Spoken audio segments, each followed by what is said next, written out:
Warning, this video contains discussions of parental abandonment, drug use, death of a spouse from cancer, death of a child from drowning, and self-harm. Hello everyone, welcome back to the channel. Thanks for checking it out if you're new. Today I've got a bit of a different video for you. I read a book. Not that book reviews are new on this channel, but typically they're having to do with relevant movies or adaptations that are coming out. However, this time I just wanted to read a book for fun. I kind of challenged myself to read something that's not based off a movie or going to be made into a movie, which at least currently there's no plans. Obviously from the title of this video and the thumbnail and the image you see right here, we're talking about Remarkably Bright Creatures by Shelby Van Pelt. This is a book that came out, I believe, last year and kind of made its way through Book Talk. And so it caught my attention, frankly, because of just the premise.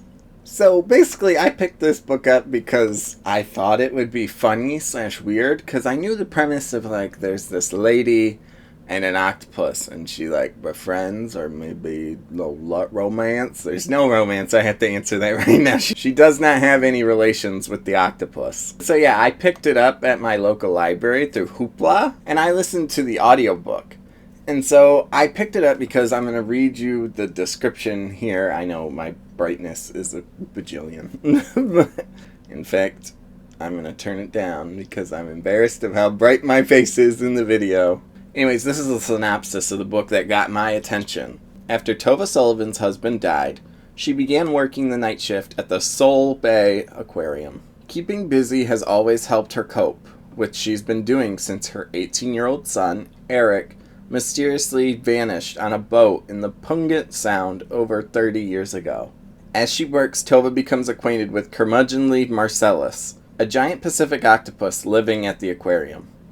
Marcellus knows more than anyone can imagine, but wouldn't dream of lifting one of his 8 tentacles for his human captors, until he forms an unlikely friendship with Tova.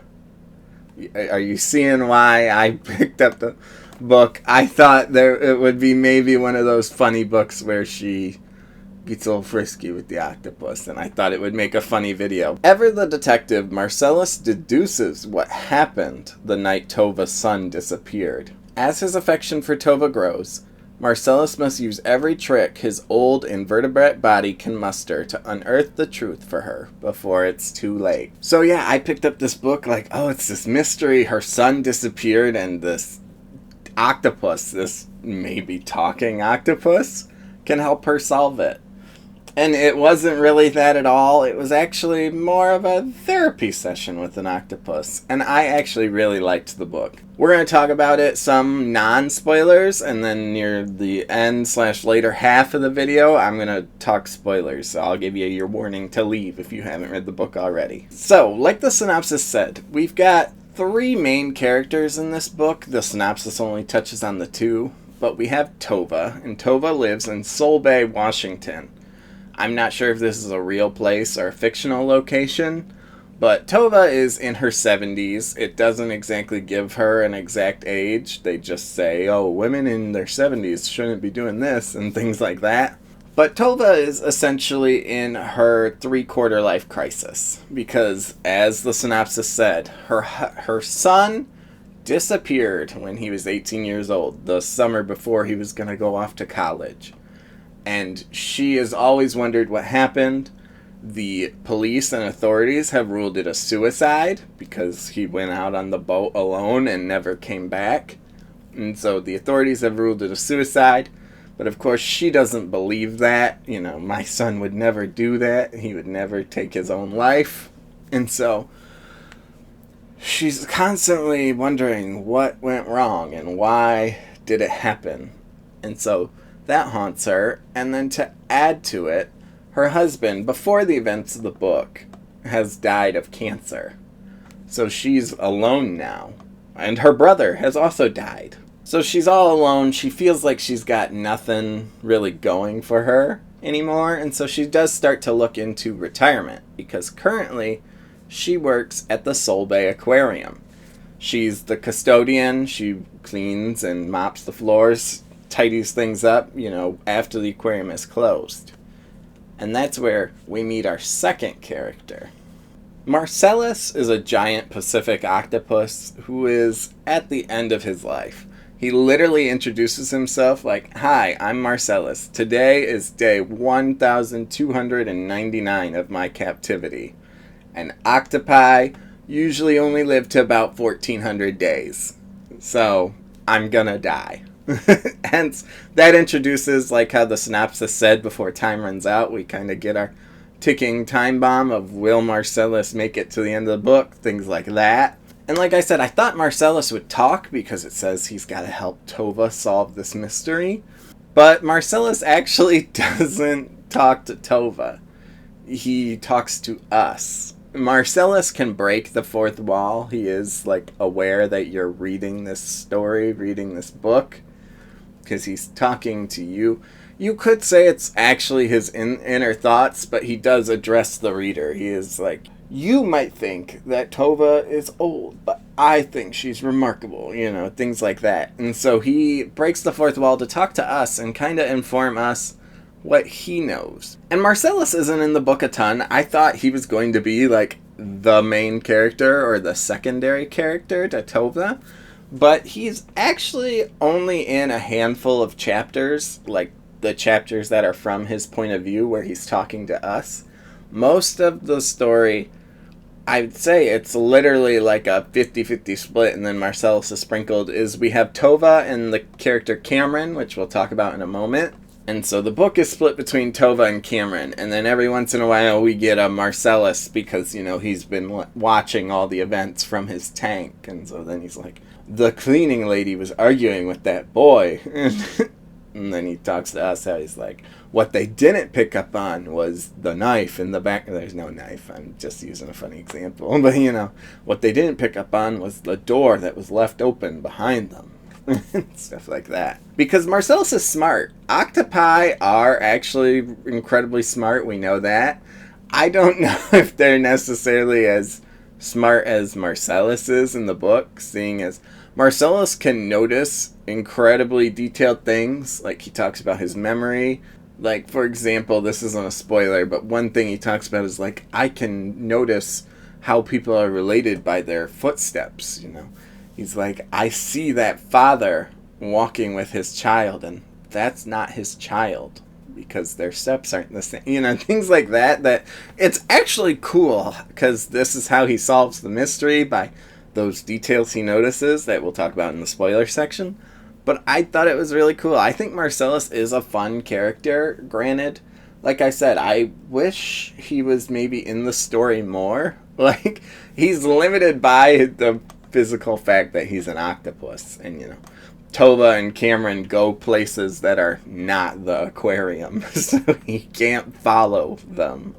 But I did fall in love with Marcellus, and I think you will too if you've read the book. I hope you love him. If you didn't, let me know. But maybe I'm alone in that. But definitely, Marcellus and Tova's relationship is an interesting one because, again, being that octopus, he acknowledges like the hurt this woman is going through. He doesn't necessarily know that, her husband just died, and her brother and her son, but he's, there's something, this woman is sad. And then our third main character is Cameron. Cameron is a 30-year-old down-on-his-luck man from California who is similar to Tova. He's in his quarter-life crisis, not necessarily mid, not necessarily end of his life. But he's homeless, he's got no money, his friends are all moving on, they're all having kids, starting families. He was in a band with these said friends who have since disbanded to spend time with their families. So Cameron is just down on his luck. He never went to college. And so we learn pretty quickly that Cameron was raised by his Aunt Jean and that his mother abandoned him as a child. So with Cameron being so down on his luck, Aunt Jean gives him his mother's old belongings to sell to make money to pay rent and find somewhere to live. But in doing so, he discovers an old photo of his mother with a man because he's never met his father. His father was gone before he was born. And so he discovers this photo of this man and his mother in Sol Bay, Washington. So, hence, Cameron travels to Soul Bay to find his father.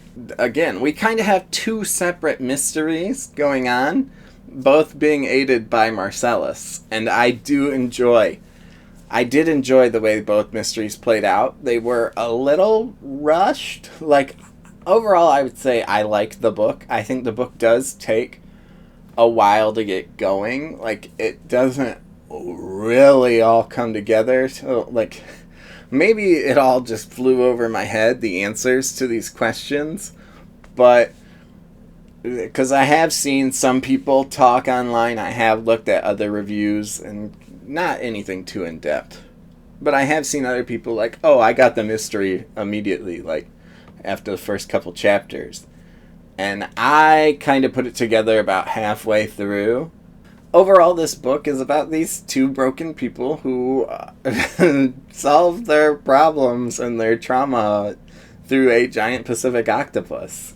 And so I thought it was really fun. It really tugs at your heartstrings. Like, I listened to the audiobook because that's all my library had at the time, because, oh my goodness, people love this book. It is constantly checked out. Like, you can view on my local library the holds, like how many holds a book has, so you can be like, oh, I'm not going to get it anytime. And that's this book. This book constantly has like 7 or 8 different holds on it of people dying to read this book. And so the audiobook was on Hoopla, available instantly. And so I listened to it. It's about 10 hours long. And I have to admit, when it first started, I was turned off by it, because I feel it starts very stilted, very matter of fact. Tova reached for the bucket versus, Tova reached for the bucket and then she it's lacking kind of the emotion at the start. But so at the start I was turned off by it, but having read the whole thing now, I do have to say the narrator does kind of open up and express more as the story goes on. And I think that was on purpose. Like, for me, it felt like, because Tova, who's lost everyone, and Cameron, who has nothing, they're both these jaded, kind of angry, aimless people. And so I took that as the book starts so closed off because these characters are so closed off. Versus, again, by the end of the story, the narrator is getting into, stop that, Tova exclaimed, and things like that. So yeah, the audiobook is about 10 hours long. The book is about 360 pages. I actually really did like this story. Like, I almost want to go buy the physical book now so I can reread it at some point in the future. With that being said, because it was the audiobook, I can't tell you if there was like grammatical errors in the book or anything like that. Like I said, I didn't have the physical book to tell you like, oh man, it is so poorly written. I don't believe it is. I liked it. I liked the mystery, and I loved the characters. I would give it a great big recommend. If you haven't read it, check it out. You see the bookshelf here. It's all comic books or Star Wars or sci-fi books. This was not my usual forte, but I really did like it. Like, I think it's a fun story. I thought it went quick once it gets moving. Like I said, I do think the start is a bit slow, and you're like, okay, why are we, like when it first switches to Cameron and he's in California, he's not in Soul Bay, it was like, oh, what, I wanted to see Tova talking to the octopus, but okay. But then you learn why, and how, again, we get the mystery of Cameron's father, so then he travels to Soul Bay, and they all interact. And seeing the way they solve these mysteries and become, hopefully, better, more rounded, or at least feel better characters. Overall, big recommendation from me. I did enjoy the book. I think it's a little slow at the start, but once it gets going, it really does pay off, I feel like.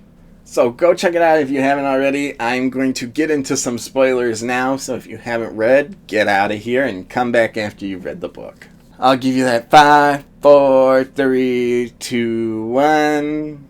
Okay, so spoilers. We've all read the book now. We all know what we're talking about. I've kind of got them broken up by the characters and how I felt about those certain spoilers and reveals and things like that, as well as just kind of little blurb about my thoughts of the ending of the book. So again, we've got Tova, who lives in Seoul Bay and is going through her quarter-life crisis. Her brother just died and lived in a really nice retirement home, so maybe she needs to move up there. Yeah. And I really liked this kind of struggle for her, because I can see that, where Seoul Bay is where she grew up. It's where she's lived almost all her life after her family immigrated here. But at the same time, she's lost everyone. She's lost her husband to cancer, and she's lost her son. So why am I still here in Seoul Bay? What's here for me except just more misery? Because the town constantly reminds her of her dead son and her dead husband. You know, she has a knitting club that she's in, and the girls there constantly reminding her, talking about their husbands or talking about their grandchildren. And, you know, her wanting a grandchild is so sad. But at the end of the book, she does stay in Seoul Bay because she's given a reason through Cameron. Because we do learn the mystery of Eric, Tova's son's disappearance. So, as I mentioned before, Cameron is 30 years old. And when did Tova's son disappear? 30 years ago. He was 18 at the time. It was right before he was going to go off to college. And so, like we said, he went out in the night and nobody saw him, nobody heard from him again. The authorities ruled it a suicide. Which like I touched on at the beginning of the video, is something Tova struggles with, because, I mean, I can't even imagine it. The thought of just being told, like, oh, I guess he went out on a boat and took his own life. Like, of course she doesn't believe that, you know. She doesn't understand it because it doesn't make sense. Eric was happy. He was successful. He got into the college he wanted to. He was an experienced boater, so what could have possibly happened? And eventually we learned that Eric was actually in a relationship with Cameron's mother, but it was a secret. Not even Tova knew, which that also digs at her. Like, my son didn't tell me, you know, my darling baby boy who told me everything so successful didn't tell me about his girlfriend. But we learned that Eric was actually dating Cameron's mom. Her name is Daphne. And Eric and Daphne went out on the boat that night. So we learned that night Eric and Daphne went out on a sailboat, and during which something went wrong. We don't exactly know who, because we're being told by Daphne, who's kind of an unreliable narrator for reasons we'll touch on in a moment. Well, you all know, you've read the book, because she struggles with drug addiction and things like that. So we're not quite sure, you know, she's kind of in a frenzy when she tells this story. And so we learn that something went wrong with the boat, and the boom of the sail, that's the big long piece that helps you kind of steer the sail, swung around, hit Eric in the head. He fell in the water and sunk and drowned. There was nothing Daphne could do about it.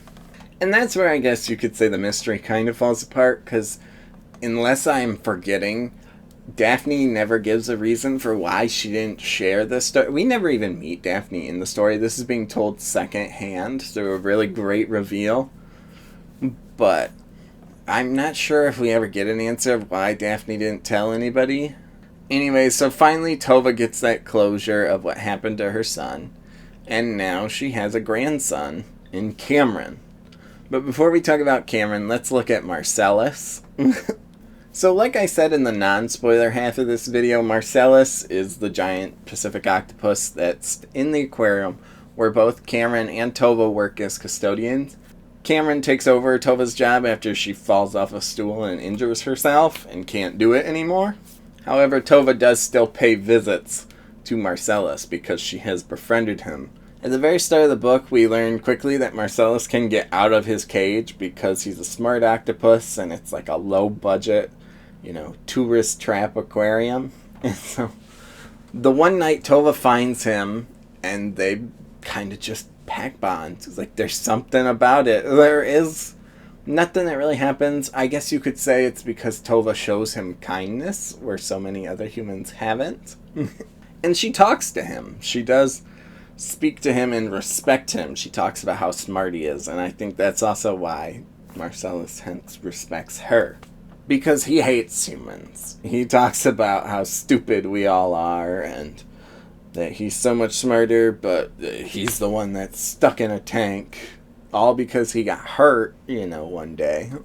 But at the very beginning of the book, we learn that Marcellus knows what happened to Tova's son because he recognizes her keys. You see, Marcellus collects things at night after the aquarium closes, but before Tova cleans. He goes around and collects, his treasures. And so we know those are things like wallets, rings, keys, your most commonly lost items. And he recognizes that when Tova loses her keys and he collects them, it's the same key as this key he found out in the ocean with Eric's body. And so he talks about, I didn't know who this person was, but clearly they're related to the cleaning woman because it's their key. And I thought that was a cool reveal that he knows, because then I was like, oh, Marcellus doesn't talk to Tova, he only talks to us. How would he communicate that information to her? / what does it matter that he knows where the body was? We know Eric drowned, but her dilemma, Tova's dilemma, is she doesn't know what happened or how it happened. But Marcellus, being strong, notices the physical features and the walking patterns of people. Like I said in the non-spoiler, that's how he knows if people are related or not. Again, don't know if real octopi can do that, but it's a cool way. I guess you could say, though, Marcellus is a way for the writer to kind of cheat, because Marcellus, just being so smart, tells us the answer to the mysteries, versus if you actually had to figure it out. So I can see where some people would be turned off by Marcellus, because he just tells you, he's like, Tova and Cameron are walking the same, and they both have the same dimple on their cheek. Cameron is Tova's grandson. And you're like, whoa, what? So I guess you could say that Marcellus is a little bit of cheating in that he just straight up knows the answers because he's so smart. That can get annoying. But I liked it because it was one of those situations where we and Marcellus know it, but we being the reader can't tell Tova and Cameron, and Marcellus can't tell Tova or Cameron because he can't talk to them. He can only talk to us. So he's got to figure out a way to kind of mime it or let them know. So as the story goes on, eventually Tova does learn through some more research and talking to people around town that her son Eric was out with Daphne that night. Daphne Cassmore. And so while Cameron is working at the aquarium, Marcellus has the idea of he steals Cameron's license because what would it... And he does so because Cameron leaves it in the boss's office. They have to make a copy of it for paperwork. So Marcellus steals it. And then he places it, under a statue where he's like, Tova's the only one who ever cleans under that statue. Everybody else cleans around it. She's the only one who, lifts it up and cleans under it. So he puts Cameron's license under there where he knows Tova will find it.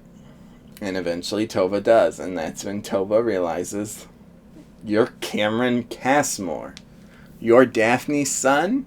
And they don't put it together yet. They kind of do, but they're almost also in denial, which I thought was a good way to kind of do this. Because it happens, I would say, 3/4 of the way through the book is when they have this revelation, when she finds the license.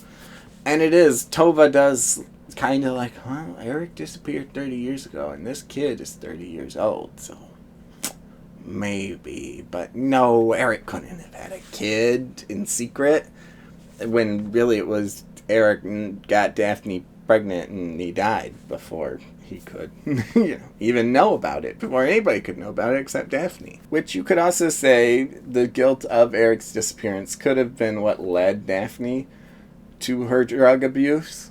But anyways, and then near the end of the book, Cameron has the ring that is his father's ring from his mother's jewelry box. he tosses it in the eel tank, and he's like, this stupid ring. And Marcellus is actually the one who goes and retrieves it, because Marcellus, being so dumb, he's like, no, you idiot, that's your father's ring, and Tova would recognize it if you just... So Marcellus actually retrieves the ring and then almost dies getting it to Tova, because he can, again, I don't know if this is true about real life octopi, but he's, he can leave his tank and walk about, and that's how he gets all his treasures, like the keys, the coins, the wallets, and things like that. But he takes it to Tova, and he's like on his deathbed because he's so dried out, and he gives her the ring, and that's how Tova realizes Cameron is her grandson. And so to thank Marcellus for this, again, we know that Marcellus was on a ticking clock. The minute you do that in the opening chapter, where you have a character like, oh, I only live for 1,400 days, and today is day 1,299. You're like, oh, okay, they're going to die at the end of the book. Thankfully, Marcellus does not actually die in the book. It's implied he's going to die. Like, he acknowledges, again, talking to us, he's like, I am going to die in like a day or two. But the story's over, so thank you for reading. Basically. Tova sets him free. She dumps him into the ocean. And again, I'll talk more about some of that stuff in the spoiler section, or not in the spoiler section, but with my thoughts on the ending. But so, Marcellus is set free by Tova, which I thought was a good ending. And that was, like I said, we knew by the end it was going to go one of two ways, of either Marcellus dies, or maybe he lives, and it's both. He does get out of the aquarium, because he also, with the day 1,299, it's not of his life, it's days in captivity, since he's been living in the aquarium. I just thought it was really messed up that Terry, the owner of the aquarium, was immediately ready to replace Marcellus. He brings in your stereotypical girl octopus, like it literally is, she's like a pink and red octopus. Your stereotypical, like, ooh, a girl octopus. Like it would be in a cartoon. I did find that bit a bit silly, that Terry literally gets this octopus and tells Tova, like, yeah, Marcellus is gonna die any day now, so here's his replacement. And Tova's like, oh my god, no, not Marcellus. Alright, so let's talk about Cameron now. So I actually found Cameron to maybe be a bit too relatable to myself. I am in my mid-20s, and also, the struggles of life, of romance, of employment, everything like that. And so for Cameron, being 30 years old, down on his luck, he's got his friends are moving on and having kids, and he's got nothing, nowhere to live, no money. He just broke up with his longtime girlfriend. The band just broke up. So he finds this clue. He finds this picture of his mother with this man who is a big-time real estate agent in Washington named Simon Brinks. And so he's like, I'm going to go find Simon Brinks, and he's going to pay me all that child care that he didn't pay all these years. So Cameron packs it all up and flies to Sol Bay. And unfortunately, on the way, his luggage all gets lost. And what was in that luggage? But all the jewelry, including the class ring that would identify his father. Thankfully, though, the people of Sol Bay are pretty good, and eventually Cameron gets hooked up with a camper, and he lives in the driveway of one of the town residents named Ethan. I haven't talked about Ethan at all, but Ethan is, throughout the whole book, he has kind of a will they, won't they with Tova. He has a crush on her, but then she's, withdrawn, clearly, as one might be, because my husband just died. And he's kind of skating the water of, like, she was literally a married woman, like, a few months ago. I can't move in on her like that. But so, Ethan and Cameron have a fun dynamic where Ethan is trying to help Cameron find his father, and they have a really funny moment, which maybe was a bit quick, but they literally meet each other, get drunk that night, and Cameron applies for the job at the aquarium because of Ethan's recommendation. And while he's working the job, he's really bad at it, and he doesn't like any of the animals at first until he meets Tova. Tova sneaks in one night to see Marcellus, and she's like, "Oh, are you the kid who's doing my job?" So I thought it was interesting that Tova kind of has to teach, like, she has to, even though she's lost her child so long ago, and she doesn't know he's her grandson yet, but she taps into those maternal instincts and teaches him how to interact with and be kind to Marcel. She literally walks in and Cameron's jabbing him with the broom, and she's like, "What are you doing? You think he's going to come with you if you're poking him with a broom?" And I liked the way Tova, where at the beginning of the book, when Marcellus grabs her, and octopi have the suckers on their arms, it's almost written like a scary horror scenario where it's like, oh my god, each sucker is a different organism and they latch onto her arm and leave a mark. Versus then Tova does it repeatedly throughout the book where she extends her hand out to Marcellus and he grabs onto her. I liked it because it did give that physical bond. And I mentioned Cameron's single, but not for long, because he does fall into a relationship with his new girlfriend named Avery. She owns the local surf shop. And Avery is also 30 years old and has a 15-year-old son. She says it was a mistake. They had a one-night whoop-de-doo, and now look what I got. So obviously she loves her kid, though, and it's an interesting dynamic for Cameron, because I think he might see a bit of himself in this kid. Granted, he had no parents, and he was raised by his Aunt Jean. And this 15-year-old son of Avery's struggles with, he sees guys walking out on his mom all the time. So he does not like Cameron. He's like, you're just going to break her heart like everybody else. And for Cameron, it was, in his life, everybody walked out on him. So he kind of knows how this kid feels. So Cameron finally gets, after he's kind of situated, life is going good for him now. The book does skip forward like a couple months, and it's talking about how life is going good for Cameron. He's dating Avery, he has his job at the aquarium, and then one day the suitcase arrives that has the photo and the class ring and things like that. So he travels to Seattle, Washington to go find Simon Brinks, and he learns that Simon Brinks has actually been waiting for him. And so at this point, we, the reader, know that Simon isn't Cameron's father. So I can see where it almost feels like a waste of time, but you do still have to have Cameron come to that discovery. So Cameron and Simon talk, and Simon reveals, like, no, I was your mom's best friend. I'm not your father. Gross. Like, I loved Daphne, but not like that. And he looks at the class ring, and he's like, this isn't mine. These initials, my initials are SOB. This ring says EEL, which Cameron just read as eel. But of course, it's actually Eric's initials. So Cameron, in his frustration of not finding his father, kind of storms out and leaves Sol Bay.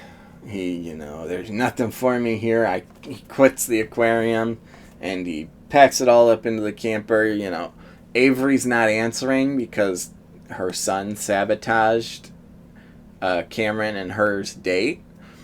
And I thought this was a little weird. Like, this was kind of in a movie, being a movie person, this being the Movie Turtle channel. You usually have in movies or stories like this a end of Act 2 fight that breaks the characters up so that then they can come back together, better than ever in Act 3. I thought this was a little weird because Cameron, he doesn't even try. But granted, he's got all those strong emotions. He just found out this man he thought was his father isn't. So now I'm back where I started. I have no mother. I have no father. Nobody wants me. So he packs it all up in the camper and leaves back for Modesto, California. And like I said, I thought it was a little awkward because it was, especially because Tova doesn't try to pull the grandma card. Like, nobody knows for sure. But I feel like it would be like Cameron, we literally learned that your mom and my son were dating. Like, shouldn't we look into this at all? But no, he's too mad and he storms off. And that's our end of Act 2, start of Act 3. And so, yeah, I did like the ending of this book. It does feel a bit rushed because, as I said, Cameron leaves and then he literally, thinks about it and he's like, actually, there's nothing left for me in California. All my friends have moved on versus I do have friends and people I love in Sol Bay. So he turns around and goes back to Sol Bay immediately. Like I said, that's why I thought it was a little weird. So I thought Tova was going to have to go after Cameron, but instead he just decides to come back. And while Cameron's on that little road trip, that's when Tova and Marcellus have their moment where these last couple chapters made me so sad. I almost cried, especially listening to the audiobook because the actor is giving it her all. She voices so... This actress who does the audiobook voices everyone except Marcellus. Marcellus is voiced by a separate man. So she's doing all these different, she's Tova and she's soft. And then she talks like Cameron. And then she's Ethan. And so I did really like this voice work. And so these last couple of chapters did really get me. When Tova finds Marcellus all dried out with the ring, she thinks he's dead, and she's like, oh no, Marcellus, why? And then when she realizes he's alive, that joy she feels. It feels good as you're reading it. And that's when she learns that she is Cameron's grandma because she sees the ring and she recognizes it's Eric's. It's got his initials in it. And so then, like I said, Tova decides to set Marcellus free because he's going to die. He is on his deathbed. So she takes Marcellus to the ocean and she says her goodbyes to him, which broke my heart because this little octopus is her only friend in town. Yes, she has Ethan and now she's got Cameron, but Marcellus was the only person she ever opened up to. And she was the only person Marcellus ever opened up to. Marcellus was mean and didn't like any other humans. She says, you might think I'm saving you, but you actually saved me. That might not be the exact line, I'm paraphrasing. But her telling him, you saved me, really was because he did, She was ready to pack it all up and move into that retirement home, which she immediately says. She tells Marcellus that, I'm not leaving Sol Bay. I'm not going anywhere. I'm going to teach that lady octopus they just put in your tank. I'm going to teach her how to be kind and intelligent like you. And then she lets him go and she's, I'm staying in Sol Bay. And so I thought it was a really good, end for their relationship. Of course, it was sad to see Marcellus go, especially because, like I said, we cut to Marcellus, and this chapter is day one of my freedom. And he says, I'm only going to live for a day or two. I am going to die. But I'm happy now. I'm free, and I'm happy because I helped Tova find her grandson and find peace in life. So now I have peace too. And he talks about how, I love when they do a title drop. And that's exactly what he did. It's a little weird that it's not the end of the book. This Marcellus chapter isn't the end. So there's kind of an epilogue almost. You could say this is the end of the current story. But Marcellus says he goes down to the bottom of the sea. He goes down where Eric's body is. And he's like, this is where I'm going to die. Humans are so stupid. But some of you are truly remarkably bright creatures. And title drop. And I love it when they do that in books, movies, everything like that. And so, like I said, that was and I can see why they had to do the epilogue because this is a sad ending. Yes, we, the reader, know that Cameron has turned around. But if you look at it from Tova's point of view, her grandson has fled back to California. Marcellus just died / she dumped him in the ocean. And so she does have that satisfaction of knowing my grandson is out there, but it would be a bit of a downer ending to yep, we dumped Marcellus in the ocean and he died. The end. So we do skip forward to an epilogue. And in this epilogue we see that Ethan, the grocery store owner, and Tova are kind of sort of together. Like, they're not official, but Ethan is constantly at Tova's place. During this epilogue is also when we find out what happened to Eric. While having Thanksgiving dinner, Avery reveals to Tova that she actually saved a young woman from taking her own life on the cliffs where Tova released Marcellus. And she talked about how the woman was clearly distraught, maybe possibly under the influence. And she's rambling about the boom, and it was an accident, and the boat, something happened, but she couldn't understand. And that's when Tova puts it together. I thought it was a clever way. I think it does come a bit late, like it's just kind of tagged on, but I guess you could also say it's not really important to Tova's story anymore. She has a different kind of closure in her grandson. And we see that Cameron now lives with Tova, because it's his grandma. It's the only family he's got. They're the only family each other have. And so it was nice. Like I said, this whole book that I thought was going to be like a whodunit murder mystery with a talking octopus actually turned out to be a story about a giant Pacific octopus bringing together two broken people. So yeah, this was a long one. Like I said, I really liked the book. Let me know what you thought of it in the comments down below if you've read it. I hope you read it. You just listened to all the spoilers if you didn't. But maybe you weren't interested in reading it and you wanted to know what happened, so you watched the spoiler section and now you're ready to go check it out for yourself. Anyways, let me know what you think of Remarkably Bright Creatures in the comments down below. I will definitely be trying to cover more books in the future, as this was fun. I did like this. And it was something new, exploring a book that is set in the real world.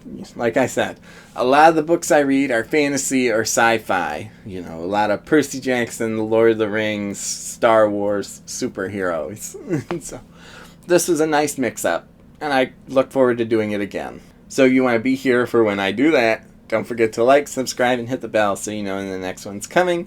Thank you for watching, and I'll see you in the next one.